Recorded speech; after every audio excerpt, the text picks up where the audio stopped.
This pilot gets himself into a bind and he has to land on the median of an interstate freeway. This is not how you want your XC flights to end. Today, I'm going to tell you everything I know about landing in cross-country flights so that you can make better decisions than this. Are you ready? Here we go. See ya. I'm paragliding! See ya!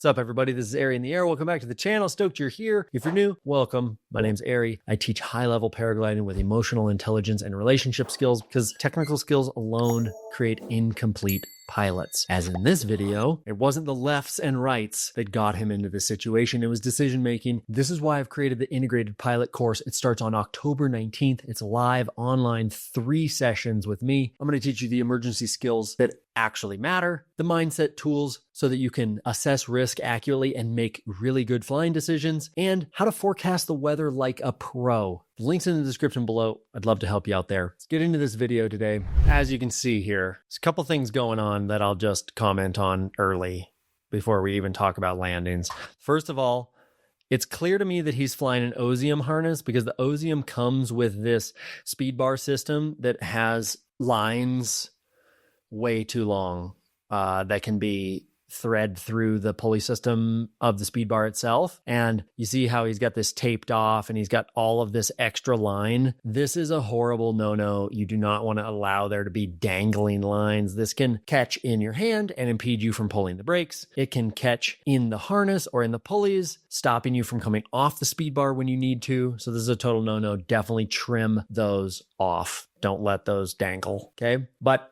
this pilot is, look at the power lines here. And as you can see, nothing but trees basically in every direction. I think that this is somewhere in Washington State, probably launched from Tiger Mountain is my guess. He's flying, what is it, an Alpina? Maybe it's a Swift.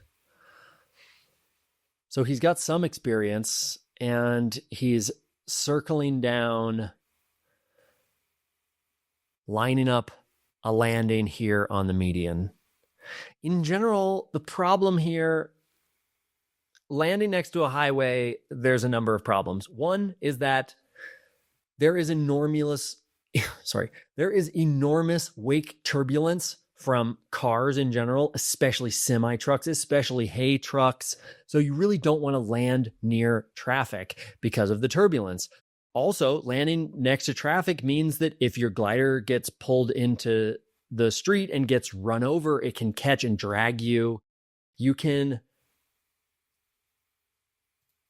There's so much that's seemingly obvious about this. And also, you at this point are putting other people at enormous risk. You could easily cause a car accident. And as this pilot comes down, look how lucky he is with the gap in traffic right as he comes onto this.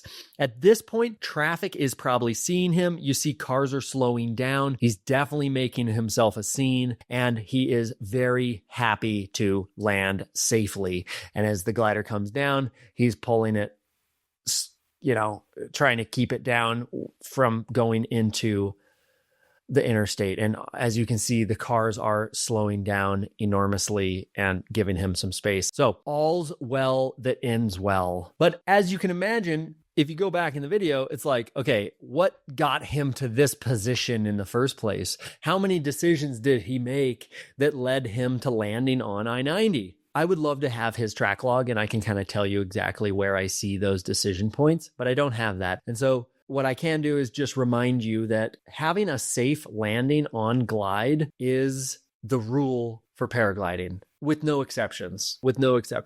I've been paragliding for something like 3,000 hours, and there's really only been one time in all of my cross-country experience where I genuinely looked down and thought there is no landing down there. And I was at like 13,000 feet under a cloud street making a big crossing. One time, really. Bleak landing options, maybe. But in this situation, I wouldn't call this a bleak landing option. I'd consider this a non-option, and I would not allow myself to, I wouldn't want to allow myself to get in this situation. So how do you make better decisions about what you have on glide and what landings are? First piece of advice is that landings look bigger from high. When you're high up and you say, oh, it's a soccer field, I can land there. And then you get down to a soccer field and you're like, oh my God, soccer fields are smaller than I thought. Trying to land a paraglider in, yeah, you're an aircraft. It's not that easy. I have this hilarious story of looking down and being like, oh, a baseball field, I can land in a baseball field, and then getting down there and being like, geez Louise, this thing is tight, and like having to spin the glider to get it in there and like just landing just before the fence and looking up and the sign says,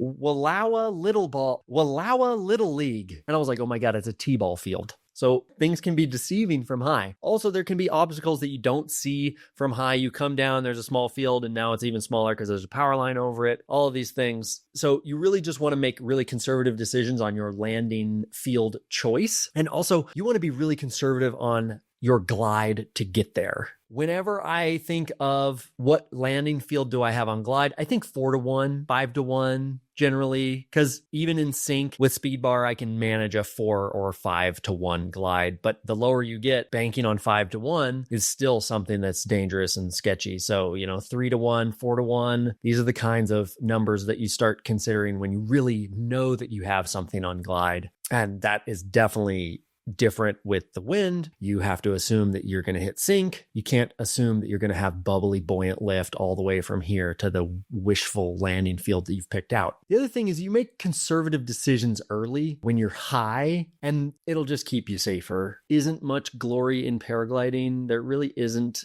You're not going to get paid. You're not really going to get laid. You might as well just start early on prioritizing your safety. If you're not prioritizing your safety, then there's some really deep psychological underpinnings of why it is that you don't care about your physical health and you would rather aim for social gains than your physical well-being. Something that I didn't realize I was wrestling with my whole life of taking enormous risks as a professional action sports athlete and wishing that I could be cool more than healthy and safe. So like I said, just knowing how to launch and land and glide doesn't guarantee that you can stay safe in paragliding. You really have to have a robust emotional intelligence, know why you're flying, know about yourself, and have a lot of mindset tools that allow you to make good decisions, conservative decisions, and prioritize your health, your well-being, the well-being of your family, the people that love you. And so this is why I created the integrated pilot course. I'm going to teach you the emergency skills that matter from my 12 years of paragliding and hundreds of emergency situation analysis like this one. I'm going to teach you the mindset tools that help you assess risk accurately and make really good flying decisions, because really that's the only thing that can keep you safe in paragliding, and how to forecast the weather like an absolute pro. This course also connects you to a global community of safety-minded pilots, and it gets my eyes on your paragliding career. I'd love to help you in any way that I can. The link is in the description below. I really appreciate this pilot sharing this video with me. He commented on my YouTube